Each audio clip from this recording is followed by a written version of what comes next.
Magandang araw po sa bumubuo ng YouTube channel na ito. Dati lang po akong silent listener dito. Pero minsan ay may napakinggan akong story na padala ng isang sender tungkol sa kanyang biyanan. Nakarelate po ako dahil may nangyari din pong ganon sa akin. Kaya gusto ko lang din pong ibahagi sa inyong mga taga-subaybay. Tawagin niyo na lang po akong Neddy, 45 years old at taga Las Piñas City. 1 year pa lang kaming mag-boyfriend ni Art nang mabuntis ako at nag-decide kaming magpakasal sa civil. Doon kami tumira sa bahay nila dahil dalawa lang naman silang magkapatid at tatay niya ang nakatira doon. Hiwalay na kasi ang parents niya dahil sumama sa ibang lalaki ang nanay niya. Maliit pa daw sila noon kaya solo silang pinalaki ng tatay niya. Ilang taon na rin kaming nagsasama noon nang biglang nagparamdam ang nanay Linda niya. Humingi ng tulong sa kanila dahil nakakulong sa kasong drugs kasama yung kabit. Sa payo ng mga kamag-anak ay tinulungan nila ng tatay niyang makalabas sa kulungan. Pero hindi namin akalain na doon pala sa bahay tutuloy. Tutol man silang mag-ama pero pareho silang walang boses. Kaya nanaig ang gusto ni Nanay Linda na doon na uli tumira. Pero hindi lang siya basta tumira doon. Inangkin niya ang lahat-lahat sa bahay na yon na parang siya ang nagpundar at nagmamay-ari. Hindi sila kasal ng tatay ni Art pero pamilya daw niya yon at bahay nila yon kaya siya ang masusunod. Kaya biglang siya na yung nagkokontrol sa lahat. Ang masaklap, pati sa pagsasama namin ng asawa ko, nanghihimasok siya. Lahat pinakikialaman. Gusto niya, alam niya ang lahat sa amin. Pati sa pagdidesisyon, dapat kasama siya. Kulang na lang pati sahod ng asawa ko, siya din ang hahawak. Hindi siya makontento na lagi siyang may parte, bukod pa sa share namin sa gastos. Pati mga anak ko, kontrolado niya. Yung dating tahimik naming buhay, biglang naging impyerno mula noong bigla na lang siyang bumalik mula sa pagkakakulong. At hindi ko maintindihan kung bakit hinahayaan yun ni Tatay Boy at ng asawa ko. Yung dating wala naman kami halos nagiging pagtatalo pero nang dumating ang nanay niya ay wala nang araw na hindi kami nag-aaway. Maraming beses ko na din siyang hinimok na umalis na lang kami doon at hayaan na sa nanay niya yung bahay. Pero hindi ko akalaing ang isasagot niya ay ayaw niya dahil ayaw ng nanay niyang umalis kami doon. Ni minsan hindi ako kumontra at sumagot sa nanay niya. Hinabaan ko na lang yung pasensya ko. Nagpakapigil ako. Pero one time, sumabog na ako nang maabutan ko yung anak kong 7 years old na pinagkukudkud niya ng kubeta habang sinasaktan. Doon na kami nagkaroon ng matinding pagtatalo na umabot sa pisikalan. Pero mas kinampihan pa siya ng asawa ko dahil dinidisiplina lang daw ng nanay niya ang anak namin. Nung gabi ring yon, nag-alsa balutan kaming mag-iina at bumalik sa bahay ng magulang ko. Pero hindi nakatiis si Art. Nung ilang linggong pinatigasan ko na hindi na bumalik sa kanila, ay sumunod siya sa amin at doon na tumira. Galit na galit si Nanay Linda at nung kinukuha ko na ang lahat ng mga gamit ko na pundar naming mag-asawa ay ayaw niyang ibigay hanggang sa nagkabaranggayan kami. Akala ko ay doon na matatapos at matatahimik na kami. Pero isang umaga, ginising na lang ako ng asawa ko nang makita niyang may mga gumagapang na insekto sa higaan namin. Nang bumangon ako ay meron din sa katawan ko. Mga uod na maliliit. Napasigaw ako at tumakbo sa banyo para maligo. Pero nang hilakbot ako, nang makita ko na may mga sugat ako sa dibdib at tiyan. Pasintabi po pero nagnanaknak iyon at may uod. Tinawag ko si Art at maging siya ay nasindak nang makita yon. Nagpanik ako lalo't hindi pa tapos ang araw na yon ay mabilis siyang dumami sa iba't ibang parte ng katawan ko. Dinala ako ni Art sa ospital pero dadaan pa ako sa maraming lab tests at ilang araw na nga akong pabalik-balik ay wala pa din silang maibigay na resulta.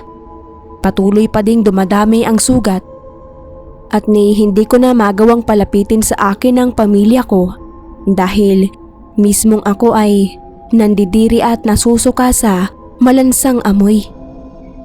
Pinahinto na kami ni tatay sa pagbalik sa ospital dahil hindi raw doktor ang makakagamot sa akin. Kinontak nila ang tiyuhin kong nasa bundok ng Banahaw. Nang sumunod na araw ay nagpunta kami ng Quezon. Bumaba ang tiyuhin ko at dinala kami sa bahay niya.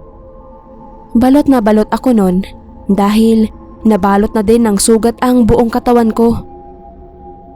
Barang daw iyon, ang sabi ng tiyuhin ko. Binabarang daw ako ng isang taong may malaking galit sa akin. Hindi ko na kailangang magsalita. Napayoko na lang ang asawa ko dahil iisa naman kami ng nasa isip. Si Nanay Linda, ang biyenan ko. Ginamot ako ng tiyuhin ko pero tumangging ibalik sa biyenan ko ang ginawa niya sa akin.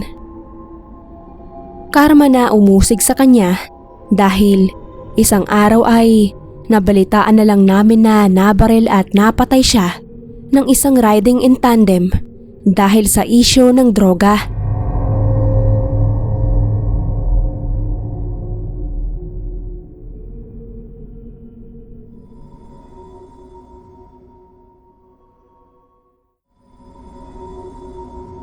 Isang magandang araw po sa ating narrators at sa mga kapwa ko avid listeners ng channel na to.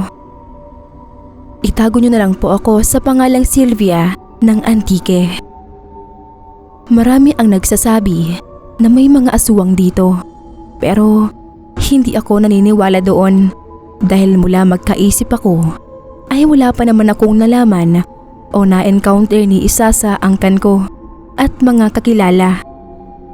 Hanggang sa nakilala ko si Ariel sa Maynila noong nagtrabaho ako doon. Siya naman ay doon na halos lumaki dahil inampun siya ng tiyahin niya. Nagpakasal kami ni Ariel at nag-decide na dito na lang sa Antique manirahan. Doon kami tumira sa katabing bahay ng magulang ko. Isang barangay lang ang pagitan namin sa bahay nila Ariel kung saan mag-isa lang namumuhay ang mama niya mula nang mamatay ang papa niya. Nung unang beses po na magkakilala kami ng mama niya, ay may napansin agad akong kakaiba. Tila mailap siya at halos hindi tumitingin sa amin kapag kinakausap.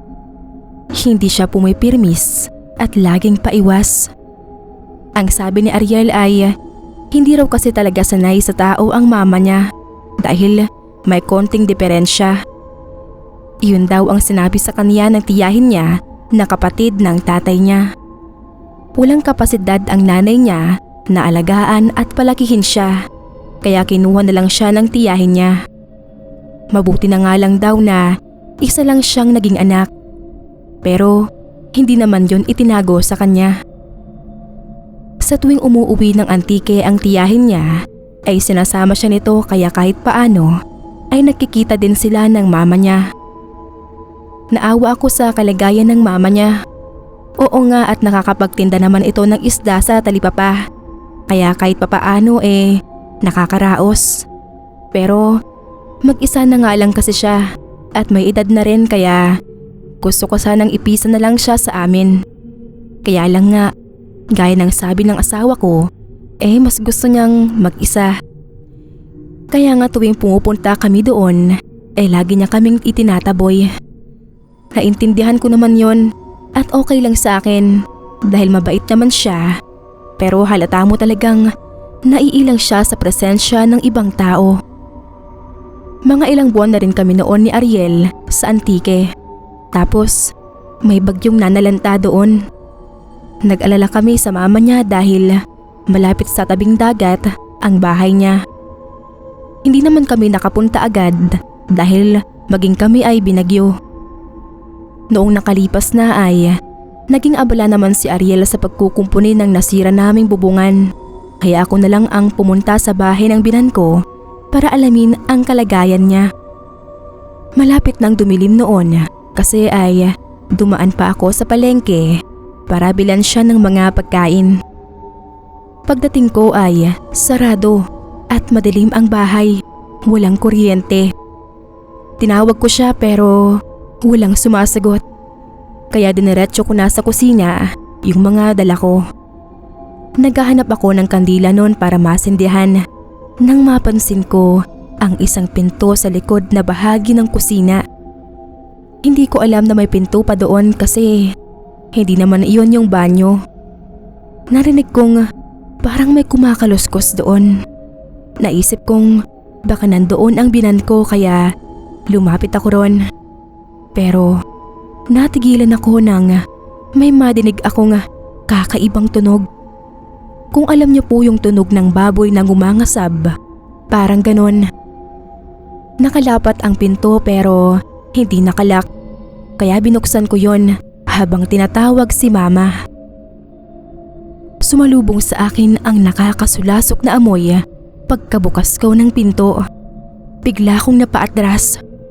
Medyo madilim na sa loob dahil kulob iyon, pero nakita ko ang isang figura na biglang tumakbo at pumunta sa isang sulok. Tinatansya ko pa noon kung lalabas na ako kasi kinakabahan na ako. Nang may biglang nagsalita at sinabing umalis na ako. Boses iyon ni mama kaya tinawag ko siya at pumasok na ako. Pero nagulat ako nang may maapakan ako at kamuntik na akong madulas. Nung sipatin ko yung sahig ay ganoon na lang ang pagkasindak ko nang makita kong purong dugo ang sahig at may mga patay na hayop doon. Pero lalo akong nagimbal nang makita ko si mama sa isang sulok na nasa anyo ng isang aswang. Napasigaw ako sa pangihilakbot at tinangka kong tumakbo. Pero sinunggaban ako ni mama at naihawak pa niya sa braso ko ang kamay niyang may dugo kaya masuka-suka ako. Napasigaw pa ako lalo at nagpapasag pero sumelyas siya sa akin nang huwag daw akong maingay dahil hindi niya ako sasaktan. Hindi niya daw kayang pigilan ang sarili niya kaya lumalayo siya sa mga tao at hayop na lang ang kinakain. Huwag ko daw ipagsabi pero umalis na lang daw kami doon. Nanginginig na napaiyak na lang ako sa takot habang tumatango. Tapos noon ay nilinis ko ang sarili ko at umalis na. Hindi ko matiis na hindi ipaalam kay Ariel ang natuklasan kong lihim ng mama niya. Pero ikinagulat ko na hindi pala iyon lihim sa kanya dahil matagal na niyang alam. Pero ang mama na daw niya ang huling aswang sa lahi nila. Kaya nga siya inilayo nito para hindi na masalin sa kanya ang pagiging aswang.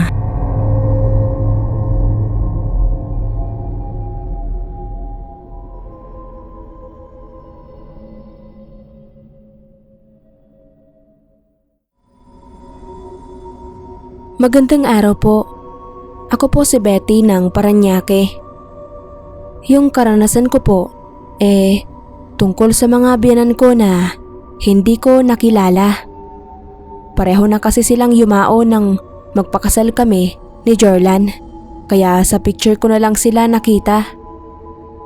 Doon po kami nakatira sa bahay nila. Nung una, wala naman kaming problema sa bahay na yon. Nagsimula lang lahat ng mga kakatuwang pangyayari doon noong ipanganak ko yung panganay namin. Nung dumating na yung baby namin ay nag-decide kami na hihinto muna ako sa trabaho para maalagaan yung baby namin.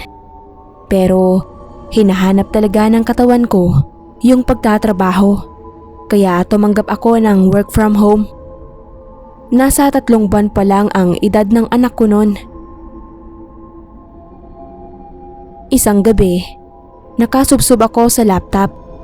Natutulog sa crib ang anak ko na nasa tabi ng bintana. Wala pa si Jorlan noon. Maya-maya ay narinig kong humahagik-hik ng tawa si Sab. Napangiti ako. Hinaharot siguro ng guardian angel niya. Hindi ko namalayang nagising pala siya. Pero hinayaan ko na lang kasi baka umiyak pa pag nakita ako eh. Hindi pa naman ako tapos sa ginagawa ko. Natuon na uli ang atensyon ko sa ginagawa ko nang sa sulok ng mata ko ay makita kong may bagay na gumagalaw. Pagtingin ko ay nakita ko yung kurtina na nahahawi tapos babalik sa dati. At kada gagalaw nun sige nang bungisngis si Sab. Nagtaka ako kasi sarado ang bintana dahil naka-aircon kami. Anong magpapagalaw doon? Tumayo ako para i-check yun at sarado nga. Walang hangin na pwedeng magpagalaw sa kanya sa loob ng kwarto. Lalo't may kabigatan yung ganong klaseng kurtina. Napaisip ako doon. Dahil nakita ako ni Sab, nagpalahaw na nga siya ng iyak at di titigil hanggat di ko binubuhat. Kaya napilitan akong itigil ang ginagawa ko.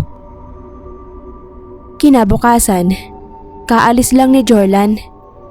May kausap akong client sa phone. Umiiyak si Sab. Bibigyan ko sana ng laruan para tumahimik, pero paglapit ko ay tumatawa na siya dahil hawak na niya yung laruan niya. Nagtaka ako kasi hindi ako nag-iiwan ng kahit anong laruan sa tabi niya kapag hindi ako nakatutok sa kanya.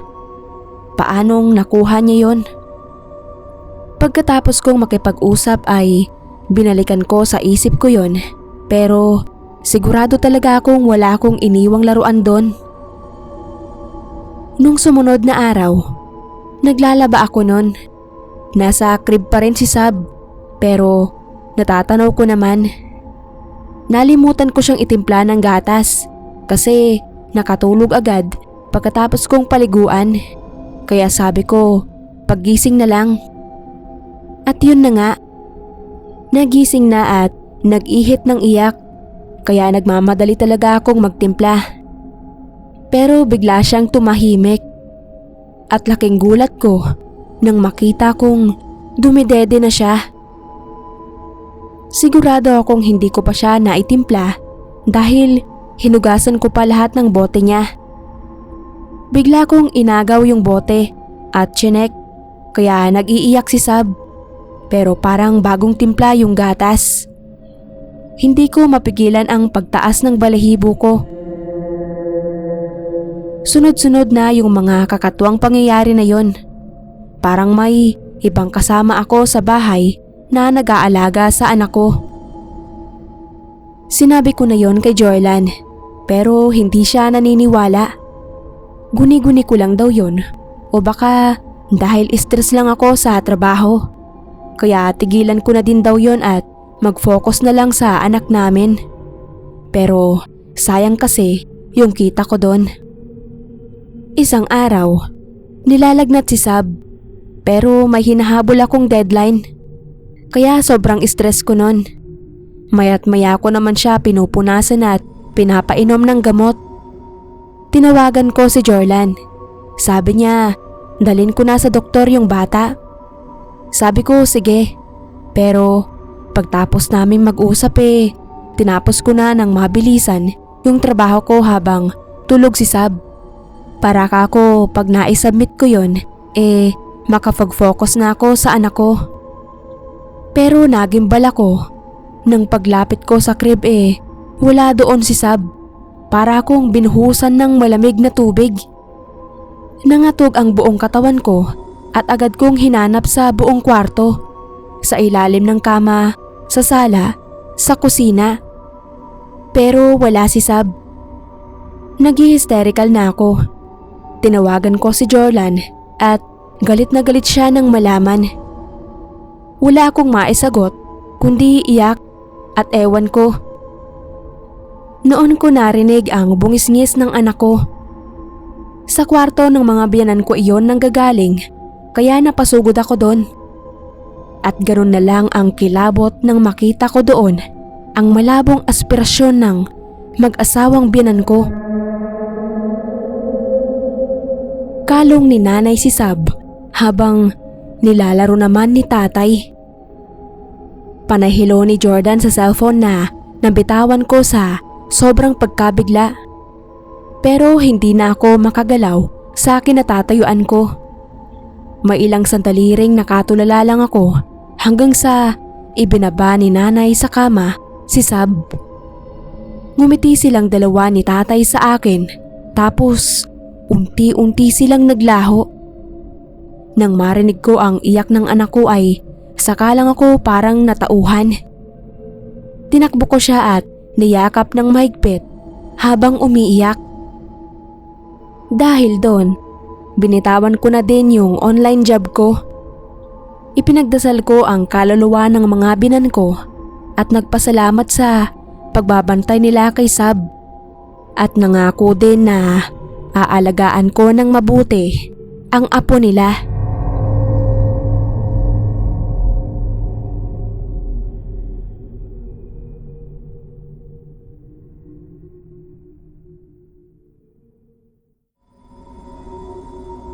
Magandang araw po sa lahat ng inyong mga taga-subaybay. Itago niyo na lang po ako sa pangalang Ivy. Alam kong marami sa mga makakarinig ng kwentong ibabahagi ko ang huhusgahan ako at sasabihin dapat lang ang nangyari sa akin. Tanggap ko naman yon dahil aminado naman po ako sa naging pagkakamali ko at naging malaking aral po talaga iyon sa akin.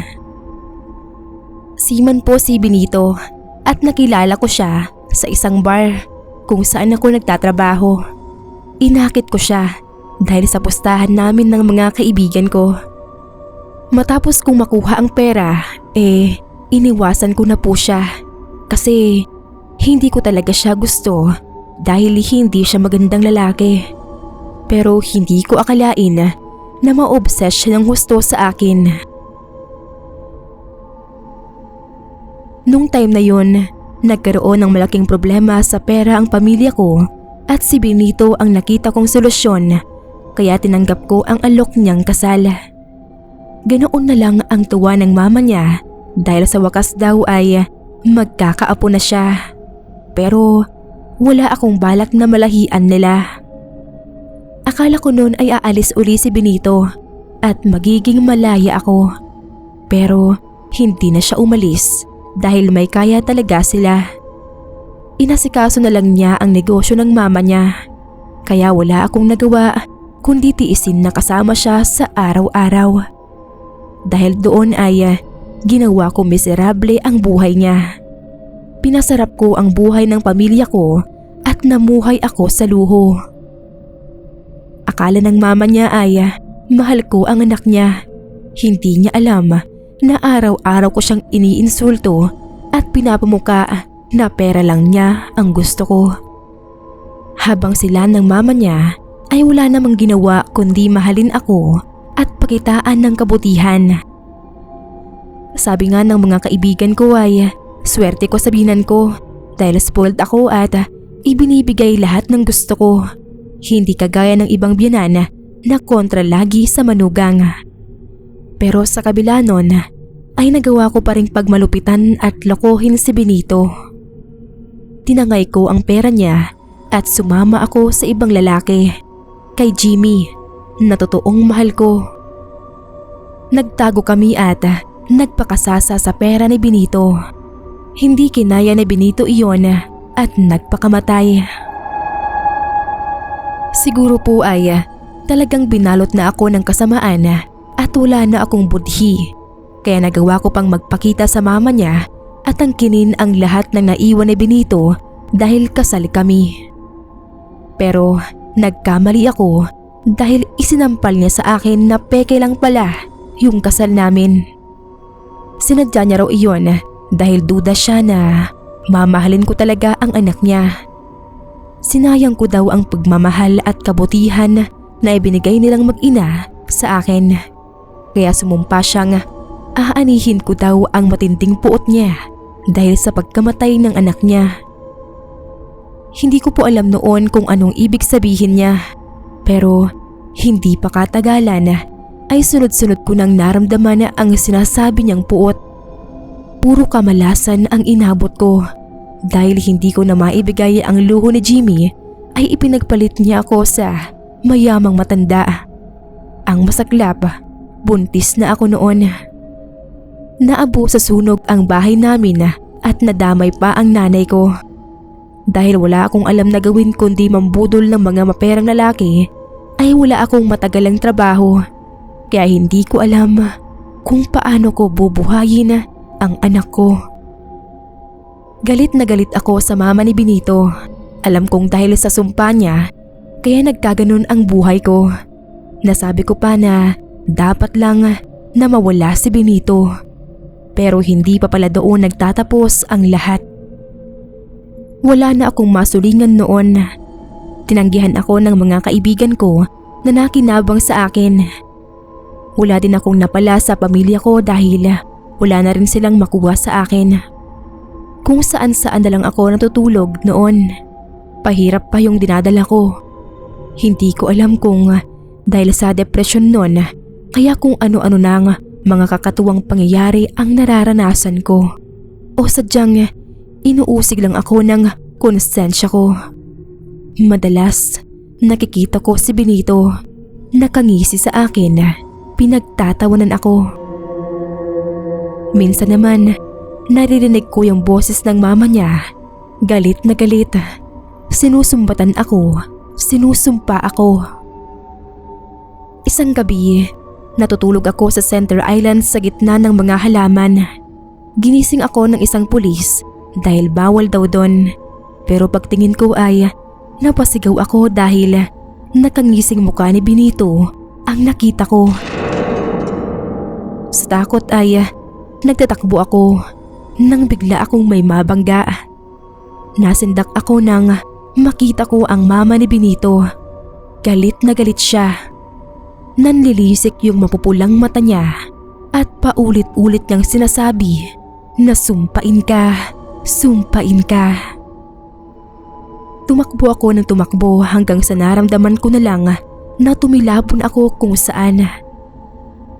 Nagising na lang ako nasa isang ospital at ganoon na lang ang paghihinagpis ko nang makita kong putol na ang isang paa ko. Gusto ko na ring magpakamatay noon. Pero nagpakita uli yung binan ko sa akin. Inamin niyang isinumpa niya talaga ako at ginamitan ng palipad hangin para usigin ang konsensya ko. Wala na akong lakas noon para magalit at makipaglaban pa. Tinanggap ko na lang ang lahat at taos-pusong humingi ng patawad sa kanya sa nagawa ko. Pinatawad naman niya ako at sa ngayon po ay nagtatrabaho ako bilang katiwala sa isang tindahan niya.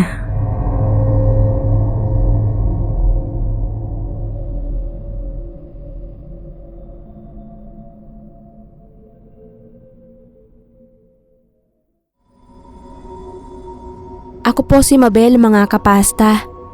Matagal na din po akong nakikinig ng mga kwento na ipinapadala dito. At ako man ay may karanasan din na gusto sanang ibahagi sa inyo. Nangyari po iyon. Siguro ay may 5 taon na din ang nakakaraan. Tungkol po ito sa biyenan kong babae. Hindi po kami naiiba ng biyenan ko sa tipikal na magbiyenan na hindi magkasundo. Ang kaibahan lang ay kakaiba talaga ang biyenan ko dahil itinuturing niya akong mortal na kaaway. Hindi po sa nagmamalinis pero hindi ko po talaga alam kung anong pinag-ugatan ng galit ni Mama Miranda sa akin. Nung unang beses pa lang na ipakilala ako ni Tony sa kanya, mainit na talaga ang dugo niya sa akin at binastos nga niya ako. Expected ko naman yon dahil sinabihan na ako ni Tony sa magiging reaksyon niya kapag ipakilala na ako sa kanya. Mahigit 2 taon na kasi ang relasyon namin na daig pa ang magkabit dahil laging patago ang pagkikita. Madaming nagsasabi na hindi gusto ni Mama Miranda na magkaroon ng ibang babae sa buhay ni Tony dahil gusto niya na nasa kanya lang ang buong atensyon at pagmamahal nito. May iba pa naman siyang anak na babae pero kay Tony lang talaga umiikot ang mundo niya. Naging ganoon siya mula nang mamatay ang asawa niya. Idinepende na niya ang buhay niya kay Tony. Sobra nga ang naging galit niya nung malamang nagpakasal na kami sa huwes at hindi kayo maniniwala. Nagtangka pa siyang magpakamatay. Sa takot ni Tony na ulitin yon ng mama niya ay pumayag siyang doon kami tumira. Nung una ay inisip kong baka kung magkaroon ng chance na magkakilala kami ni Mama ay mabago ang pakikitungo niya sa akin. Willing naman akong pakisamahan siya ng husto, alang-alang kay Tony. Pero nagkamali ako dahil sa araw-araw ay lalong nagiging impyerno ang pagsasama namin. Tingin ko sa biyenan ko nun ay may sakit sa utak dahil nagpapanggap siyang may sakit. Makatabi lang sa pagtulog ang asawa ko. Akala mo nga ay 2 kaming asawa ni Tony dahil salitan kaming katabi ng asawa ko sa kama. Hanggang sa makapanganak ako. Idinagdag lang niya sa itinuturing na karibal ang anak ko dahil babae yon at naging magiliw si Tony sa anak namin kaya nabawasan ang atensyon sa kanya. Umabot sa sukdulan ang kabaliwan ni Mama Miranda nang pagtangkaan niya ang anak ko. Sa galit ni Tony ay siya mismo ang nagpasyang iwan na namin ang mama niya. Binlackmail niya si Tony na magpapakamatay kung hindi babalik sa kanya. Pero hindi natinag si Tony at itinuloy ni Mama Miranda ang banta niya. Nagbigti siya at nag-iwan ng sulat na hindi niya kami patatahimikin hanggang sa kabilang buhay. At kagaya nga ng pagpapakamatay niya ay tinutuo nga niya ang banta niya na hindi niya kami patatahimikin. Sa unang gabi pa lang ng burol niya ay inumpisahan na niya ang banta niya. Nakatunghay ako sa kabaong niya at ipinagdarasal siya pero ginugulo niya ako. Nasa likuran ko siya at nakadikit ang bibig sa tenga ko.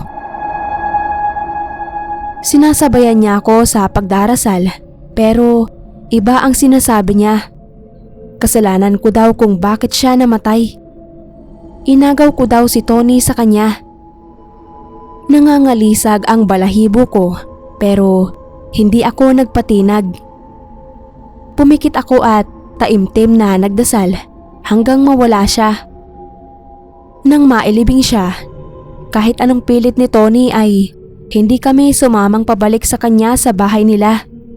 Alam ko kasing nandoon ang kaluluwa ng mama niya at guguluhin lang kami. Walang nagawa si Tony kundi bumalik sa bahay na inuupahan namin. Pero doon naman kami sinundan ni Mama Miranda. Isang beses, nagtutupi ako ng mga damit. Nakarinig ako ng babaeng umiiyak. Inakala kong yung kapatid kong babae yon dahil sa kwarto niya galing. Nang silipin ko ay nakita kong may babaeng nakaupo sa kama niya pero hindi yung kapatid ko.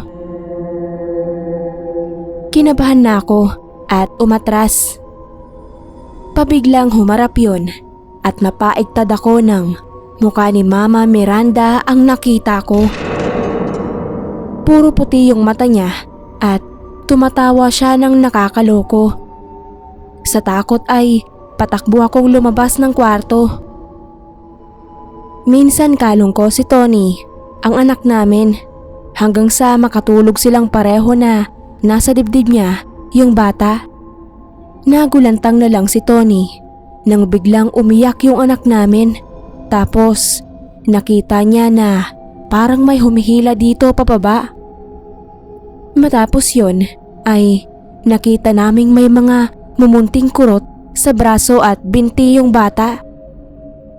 Isang gabi naman, nagtatalik kami ni Tony nang maramdaman kong may pumatak na mainit na likido sa noo ko. Paghipo ko ay madulas at malansayon. Pagtingala ko ay naaninag ko sa dilim ang isang nakabigting babae. Nang hilakbot ako at nagsisisigaw, pero pagbukas ni Tony ng ilaw ay wala naman. Ilang ulit pang nasundan yung mga panggugulong yon ng kaluluwa ni Mama Miranda at payo ng mga kapatid niyang babae ay ilapit na namin sa isang paranormal expert. Kaya ganun nga ang ginawa namin. Sa pamamagitan ng psychic ay ipinaabot namin kay Mama Miranda ang paghingi ng tawad at pakiusap na patahimikin na niya kami at manahimik na din sana siya. Napaiyak na si Tony noon at nagmakaawa sa kanya. Ayon sa psychic ay tinanggap naman yon ni Mama Miranda at nangakong hindi na kami guguluhin pa. Pinabindisyonan namin ang bahay namin, pati na ang bahay ni Mama Miranda. Saka pa lang kami nagkaroon ng totoong katahimikan.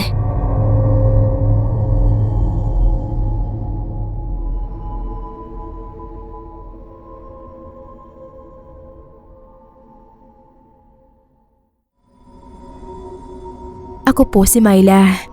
Dito na po kami nakatira sa Maynila ng asawa at anak ko. Gusto ko lang pong ibahagi sa inyo ang kwento tungkol sa binan kong lalaki. Taong 2009 nang mamatay ang binan kong lalaki. Mahilig kasi uminom ng alak yon at namatay siya sa atake sa puso habang nakikipag-inuman. Kilala din siya sa lugar namin bilang lasinggero dahil gabi-gabi ang pag-iinom niya. Nasa 50 lang siya nang binawian siya ng buhay. Maaga daw kasi siyang nahilig sa alak at yosi. Malakas pa sa kanin at taba ng baboy. Pero kahit ganun, ang binan kong si Tatay Elong ay mabait siya at mapagmahal na lolo sa mga anak namin. Masipag din siya na magtrabaho sa bukid at mahusay makisama kaya marami ang pumunta nung burol niya. Kahit mga taga-kabilang barangay pa. Palakaibigan din kasi ang binan ko. Sa bayan pa kami nakatira ng asawa ko noon at sila Tatay Elong naman ay sa baryo. Gabi na nang nakapunta kami sa burol ni Tatay Elong noon. Magpapasko noon nang mawala si Tatay Elong kaya malamig ang simoy ng hangin. Kwento sa amin ng mga kainuman ni Tatay Elong, nabawasan na daw ng palabiro sa inuman. Si Tatay Elong daw kasi ay masayahing tao. Hindi ka maboboring kapag umiinom na kasama siya. Minsan pa ay sa sobrang kalasingan, nakakatulog na lang kung saan. Kaya ang binan kong babae ay palaging naghahanap tuwing umaga kung hindi pa nakakauwi si Tatay Elong. Pagpasok namin sa sala, ay nandoon nakalagak ang kabaong ni Tatay Elong. Maraming bulaklak ang nakapaligid sa kanya bigay ng mga kaibigan, kamag-anak at mga kapitbahay na napasaya din ni Tatay Elong. Tahimik ang paligid nun. Ang tanging maririnig lang ay ang pag-iyak ni Nanay Rosie, ang binan kong babae. Mag-aalas 11 na ng gabi kami umuwi noon at babalik na lang kinabukasan. Ang asawa ko kasi noon ay isang seaman. Hindi agad siya pwedeng makababa ng barko, kaya kami lang ng mga anak ko ang nakapunta sa binan ko. Bago kami lumabas ay pinaalalahanan kami ni Nanay Rosie na magpagpag muna bago umuwi ng bahay. Wala pa akong alam sa mga pamahiing ganon, kaya tinanong ko kay Nanay Rosie kung ano ba yon. Sinabi niya na kailangan daw magpagpag o dumaan muna sa ibang lugar bago umuwi ng bahay pagkagaling ng burol o libing para hindi sundan ng kaluluwa. Sumang-ayon na lang ako kay Nanay Rosie para makauwi na kami. Pero sa totoo lang, hindi ako naniniwala sa mga pamahiin. Hindi ko na lang pinansin iyon at isa pa, inaantok na rin ang mga anak ko ng oras na yon. Kaya dumiretso na kami pauwi. Sumakay na kaagad kami ng tricycle noon, pero napaisip rin ako sa sinabi ng binan kong babae at napailing na lang ako. Nang makababa na kami ng tricycle ay pumasok agad kami ng bakuran. Wala na rin kasing katao-tao sa paligid dahil anong oras na rin yon. Nilinisan ko muna ang mga anak ko at pinapasok na sila sa kwarto. Sinarado ko na muna ang mga bintana at pinto, saka pumasok ng kwarto at nagbihis. Maya-maya lang ay nakatulog na ang mga anak ko. Samantalang ako ay hindi pa. Pabiling-biling ako sa higaan at parang may nararamdaman ako sa paligid. Sinubukan ko ulit ipikit ang mata ko pero sa sandaling iyon ay parang biglang lumamig ang pakiramdam ko na parang may aircon sa kwarto namin. Samantalang ventilador lang ang gamit namin at parang pakiramdam ko rin ay may mga nakatingin sa akin. Bigla kong naalala ang sinabi ni Nanay Rosie tungkol sa pagpag. Pero pilit kong inalis sa isip ko yon dahil nakaramdam na ako ng takot.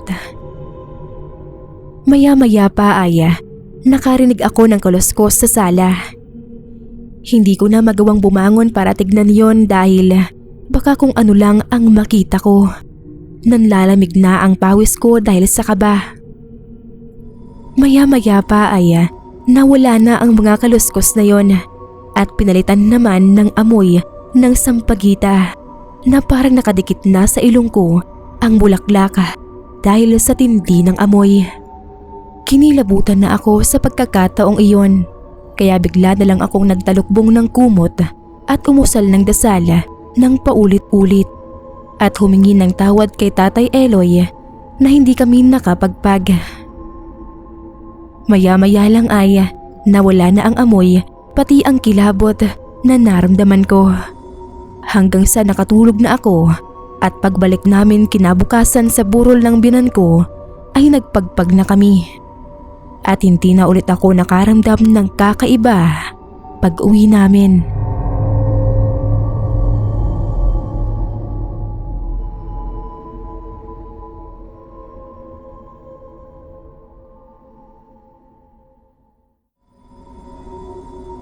Kamusta po?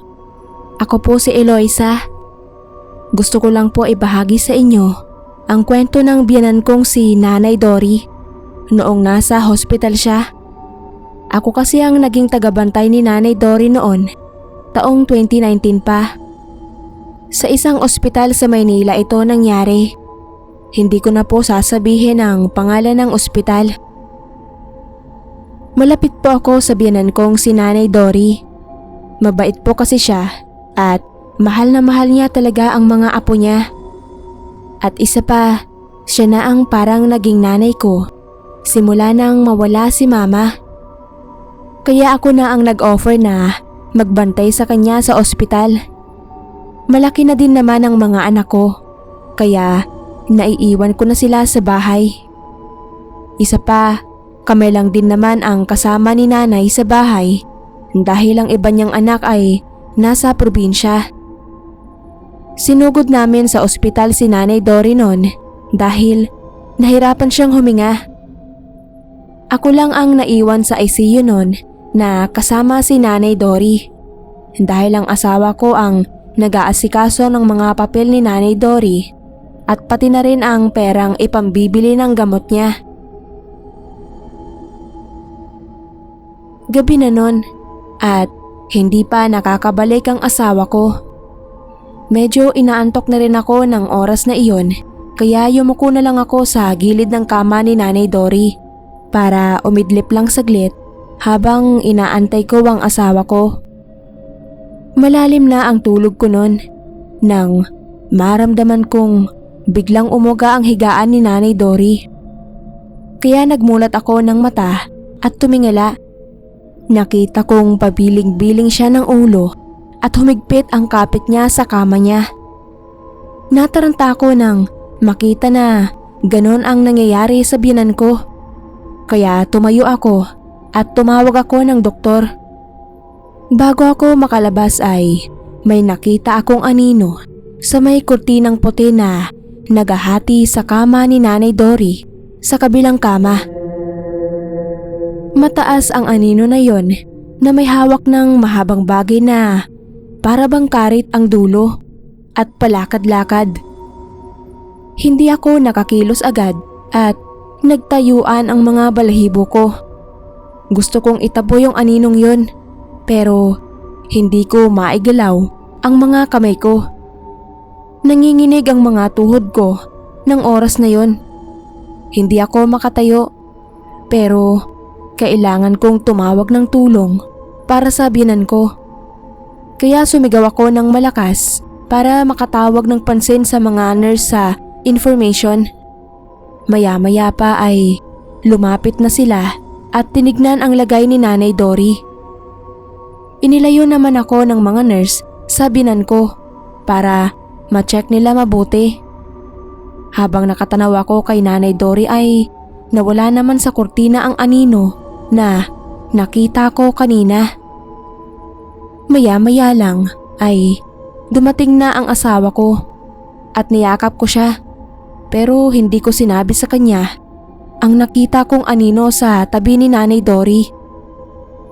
Maya-maya lang ay narinig ko ang tunog ng flatline sa machine.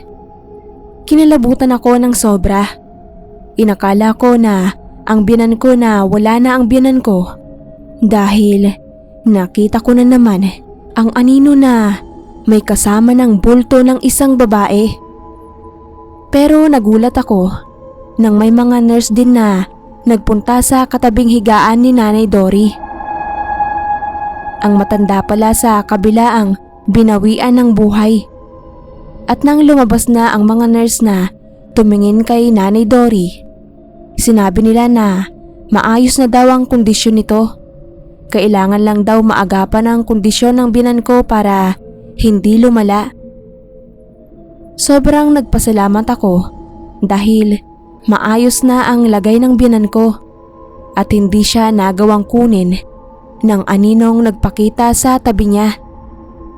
Hindi ko pa rin kayang mawala ang biyenan ko dahil sobrang napamahal na siya sa akin at parang pangalawang ina ko na siya. Nilapitan ko ang biyenan ko at niyakap ko siya ng mahigpit. Habang naririnig ko ang mga iyakan ng mga bantay sa kabilang kama ay kinilabutan ako dahil nakita ko kung paano kinuha iyon ng aninong umaaligid. Hindi ko na lang sinabi sa kanila dahil baka mapagkamalan pa akong baliw. Kaya nagpunta na lang ako sa chapel ng ospital para ipagdasal ang biyenan ko at ang nawalang pasyente sa kabilang kama.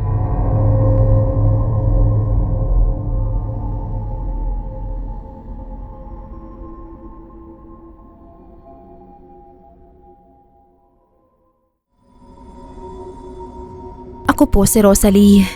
Dito po ako sa Baguio nakatira kasama ng mga anak ko. Matagal na kasing patay ang asawa ko, mga 10 taon na ang nakakaraan. At may bago na po akong asawa ngayon. Kwento ko lang po sa inyo ang tungkol sa dati kong biyenan. Sa Maynila na po kami nagkakilala ng asawa ko sa trabaho po namin sa factory ng damit. Mga taong 1991 yun. Sa Maynila na rin kami nagpakasala, sa Huwes lang. Hindi din nakaluwas ang mga magulang niya dahil biglaan lang. Pero hindi agad kami nabiyayaan ng anak. Taga-Antique ang asawa ko. Simula nung lumuwas siya ay matagal na rin bago siya nakauwi nun. Kaya nakilala ko lang ang mga binan ko nung umuwi kami sa Antique, taong 2001 pa. Magsesemana Santa noon nang umuwi kami sa kanila. Natatandaan ko pa na gabi na kami nakarating sa Antique noon. Maayos naman kaming sinalubong ng mga magulang niya. Pinaghain agad kami ng masarap na hapunan. Kaya lang ay may napansin akong kakaiba sa binan kong babae noon. Hindi niya ako inaalisan ng tingin habang kumakain ako. Kaya medyo naiilang ako noon. Siguro kasi ngayon niya lang ako nakita, kaya ganon. Nakipagkwentuhan din naman siya sa amin. Kaya lang ay talagang seryoso lang ang itsura niya. Nang natutulog na nga kami noon ng asawa ko, ay nakita kong nasa loob ng kwarto ang nanay ng asawa ko. Nagtulog-tulugan na lang ako noon habang nakatakip ng kumot. Masyado lang akong nahihiwagaan sa nanay ng asawa ko na iyon. Tinanong ko rin ang asawa ko na kung ganun ba talaga ang nanay na laging nakatingin sa akin. Ang sagot lang niya, baka kinikilala lang akong mabuti. Isang beses pa noon na iniwan ako ng asawa ko sa bahay para magpunta sa mga kababata niya. Maaga akong nahiga noon at nakatulog din agad. Nang malalim na ang gabi ay wala pa rin ang asawa ko. Nagising na lang ako na parang ang init ng pakiramdam ko kahit na may bentilador naman. Parang maalinsangan ng panahon. Bumangon ako para buksan saglit ang bintana. Nang bigla na lang may nakita akong tumalon palayo sa bintana. Hindi ko alam kung aso ba o baboy dahil papungas-pungas pa ako. Bumilis ang tibok ng puso ko noon, lalo pa at wala ang asawa ko sa bahay ng gabing iyon. Nakatulog na lang ako nang dumating na ang asawa ko. Hindi ko na muna kinuwento sa kanya iyon dahil lasing siya. Kinabukasan nun, habang nag-aalmusal kami, ay tinanong ako ng binan ko kung nakatulog ba ako ng maayos. Sinagot ko na lang na maayos naman akong nakatulog nun. Pero sa isip ko ay gusto ko nang bumalik ng Maynila. Kaya lang, paano ko sasabihin sa asawa ko? At saka kinabukasan nun ay mahal na araw na. Kaya tiniis ko na lang muna dahil pagtapos naman ng mahal na araw ay uuwi na kami. Pero pagsapit pala ng mahal na araw ay doon ko mararanasan ang nakakakilabot na pangyayari. Gabi noon, tulog na ang asawa ko dahil nakainom ulit kasama ng mga pinsan niya. Hindi ulit ako makatulog ng oras na iyon. Kaya lumabas muna ako para uminom ng tubig sa kusina. Tahimik ang paligid nung gabing yon. Nang saktong umiinom na ako ng tubig, ay nakarinig ako ng huni ng ibon at biglang lumakas ang hangin sa katahimikan ng gabi. Nang sumilip ako sa likod bahay nila, ay kitang-kita ko ang nanay ng asawa ko na nagpalit anyo. Naging isang baboy ramo iyon. Mahirap paniwalaan pero ako mismo ang nakakita. Para akong naging estatwa sa kinatatayuan ko. Nanginginig ang tuhod ko at muntikan ko nang mabitawan ang basong dala ko. Nang makaalis ng binan ko na nag-anyong baboy, ay dali-dali akong pumasok sa kwarto namin at nilak ko iyon. Nanginginig pa rin ako sa nakita ko. Hindi ako makapaniwala na ganoon pala ang magulang ng asawa ko. Kinabukasan nun ay uuwi na kami pa Maynila. Para akong nabunutan ng tinig sa pag-uwi naming iyon. Nang nakauwi na kami, ay saka ko tinanong ang asawa ko tungkol sa nanay niya. At totoo nga daw na aswang ang nanay niya. Pero iyon lang at hindi nananakit ng kamag-anak ang nanay niya. Hindi niya na rin sinabi sa akin noon dahil baka hindi daw ako sumama sa kanya. Hindi na ulit ako nakabalik pa sa Antique hanggang sa namatay na rin ang binan at asawa ko.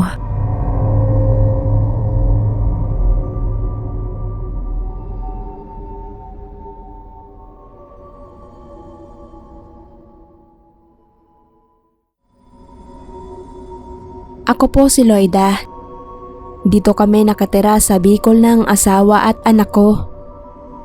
Gusto ko lang po ibahagi sa inyo ang naging kwento ng biyenan kong babae sa kamay ng mangkukulam mga taong 2002 pa. Sa totoo lang po ay hindi masyadong maganda ang ugali ng biyenan kong babae noong nabubuhay pa. Hindi ko naman po sinisiraan dahil magulang siya ng asawa ko. Kaya lang ay kakaiba talaga ang ugali niya, lalo na sa mga pag-aari nila. Sa baryo, ang bahay nilang mag-asawa, sila na lang ang nakatira doon dahil ang mga anak nila ay may kanya-kanya ng pamilya at isa na nga ang napangasawa ko na anak nila. Sa bayan kami nakatira. Si Papay Ado at Mamay Puring ay may taniman sa likod ng bahay nila at isa na doon ang puno ng bayabas. Hindi ko po sinisiraan ang biyenan kong babae. Kaya lang, siya na siguro ang nakilala kong ubod ng damot sa ibang tao. Sa aming kapamilya niya ay nagbibigay naman siya. Yun nga lang napakabihira. Di bali nang mabulok ang mga tanim niya, wag lang makinabang ang ibang tao. At ang kadamutan niya ang naging ugat ng lahat. Isang beses nun, nang minsang bumisita kami sa bahay nila Mamay Puring, ay may isang kapitbahay silang humingi ng bunga ng bayabas. Ipangsisigang lang daw at walang mabili sa talipapa. Pero hindi ito binigyan ni Mamay Puring. Ang katwiran niya ay mahirap magtanim tapos ipapamigay lang. Kung ano-ano din ang sinasabi ni Mamay Puring sa kanya. Nakikinig lang ako sa mga sinasabi ng biyenan ko. Yun pala, ang babaeng nangihingi sa kanya ay hindi pa umalis. May nakapagsabi sa biyenan ko na umikot daw sa likod bahay yon at nanguha ng bunga ng bayabas. Dahil nga sa ginawa nun ay pinabarangay ng biyenan ko ang mga kababaryo nila. Kasama pa nga kami ng asawa ko nang magpunta siya sa barangay. Galit na galit ang biyenan ko nang dahil lang sa bunga ng bayabas. At talagang pinahiya niya ang babaeng nanguha ng bayabas. Yung mga taga-barangay, naiilang na lang kasi mataray talaga ang dating niya. Ang mas matindi pa doon ay pinabayaran pa ang bayabas na kinuha, pati na ang danyos na ginawa. Malakas kasi ang kapit ng biyenan ko sa barangay dahil sa mga lupa nila. Ang kinatitirikan din kasi ng chapel sa kanila ay lupa ng biyenan ko. Naawa din naman ako dahil parang wala na nga maibigay, hihingian pa niya. Humingi naman ng pasensya ang babae, pero nagtanim pala siya ng galit sa biyenan ko. Sa may dulo ng baryo iyon nakatira at ang usap-usapan ay kilalang mangkukulam iyon. Kahit sinabihan na si Mamay Puring ng kapitan doon ay wala daw siyang pakialam. Kasalanan naman daw ng babae kung bakit sila umabot sa ganon. Lumipas ang 2 buwan nun. Nakalimutan na ng lahat ang nangyari. Pero si Mamay Puring daw, hindi pa din tumitigil magparinig kapag nakikita niya yung babae. Sinasabihan niya ng magnanakaw. Kagagaling lang daw ni Mamay Puring sa chapel nun nang makita ulit yung babae at pinaringgan na naman. Pero sa pagkakataong iyon ay hindi na nakatiis ang babae at sinagot na ang biyenan ko. Lalong nagalit si Mamay Puring at pinagsisigawan daw ang babae. Kwento ng biyenan kong lalaki, kinagabihan daw noon ay nilagnat si Mamay Puring at nagkaroon ng mga pantal sa katawan at nagkaroon ng tubig-tubig hanggang sa maging sugat. Ipinadoktor nila si Mamay Puring pero negative naman lahat, kaya ipinaalbularyo na lang nila at nakita nga na may kumukulam sa biyenan ko. Isang beses daw, hindi na nga nagtaka si Papay Ado kung sino ang gumagawa nun sa asawa niya. Binigyan na din ng proteksyon ng albularyo ang biyenan ko. Pero mga ilang linggo lang din ang lumipas ay binawian na rin siya ng buhay. Dahil matanda na rin siya ay hindi na daw kinaya ang ginawa sa kanya ng mangkukulam. Gustuhin mang gumanti ng pamilya ng biyenan ko ay wala na din silang magawa. Hanggang bago din nawala si Papay Ado ay binenta na lang niya ang lupa at pinaghati-hati sa mga anak niya.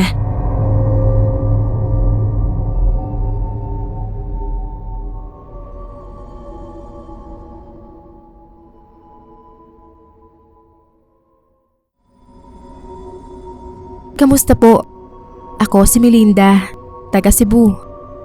Ang gusto ko lang po sanang i-share sa inyo ay ang naging karanasan ng biyenan kong si Nanay Gloria sa naging manliligaw niya na engkanto.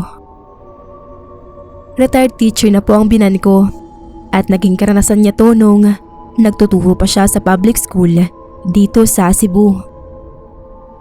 Si Nanay Gloria noon ang ginawang pansamantalang principal sa school dahil nag-retired na ang principal. Sa bayan kami nakatira noon. Nang isang beses ay tumawag ang biyenan ko na lalaki sa asawa ko na may nangyari daw kay Nanay Gloria. Hindi daw maipaliwanag ni Tatay Rene ang nangyayari kay Nanay Gloria. Isang hapon lang daw ay maaga itong umuwi dahil masama ang pakiramdam. Mga ilang araw na rin na hindi siya nakakapasok dahil kung ano-ano na rin ang ginagawa. Isang beses pa raw na nakita na lang ni Tatay Rene na umaakyat sa bintana si Nanay Gloria at tinuturo ang labas dahil andyan na raw ang gintong kabayo na susundo sa kanya para dalhin siya sa palasyo. Nang makarating kami sa bahay nila Nanay Gloria ay nakita ko ang sitwasyon niya. Nakatali ang 2 kamay dahil ang sabi ni Tatay Rene ay kung ano-ano na rin daw ang kinukuha. Pati mga matatalas na gamit nila ay minsan na rin na kinukuha at sinasaksak ang mga dingding nila.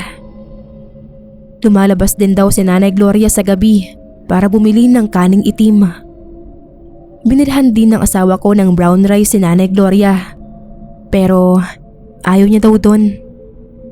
Doon na rin kami muna pansamantalang tumira dahil kami lang ang malapit kina Nanay Gloria at para may katulong rin na magbantay sa kanya. May mga gabi rin kasi na nagwawala si Nanay Gloria at umiiyak at sinisigaw niya na putulin ang buhok niya para makauwi na siya. Kaya tumawag na ulit si Tatay Rene ng albularyo. Pagtapos ng ritual ng albularyo ay pinutol nga niya ang buhok ni Nanay Gloria at binalot sa pulang tela. Hindi rin daw kami pwedeng magsuot ng pulang damit sa loob ng 1 linggo. Ang nangyari daw sa biyenan ko ay naengkanto, nakulong daw ang kaluluwa niya sa mundo ng mga engkanto.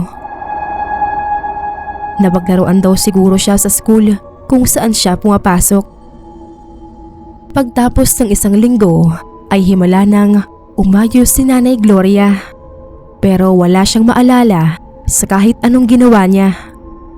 Ang tanging natatandaan lang daw niya noon bago siya umuwi ay galing siya sa garden ng school at sa harap noon ay may puno ng akasya. Pagtapos daw noon ay nilagnat na siya. Kaya maaga din siyang nakauwi ng araw na iyon. Naalala pa rin niya na nagtapon siya ng tubig sa malapit sa puno. Kaya siguro nagalit ang engkantong nakatira doon. Sa ngayon ay retired teacher na ang binan ko. At sa tuwing dumadalaw siya sa school na pinanggalingan niya ay naaalala pa rin niya ang nangyaring iyon sa kanya.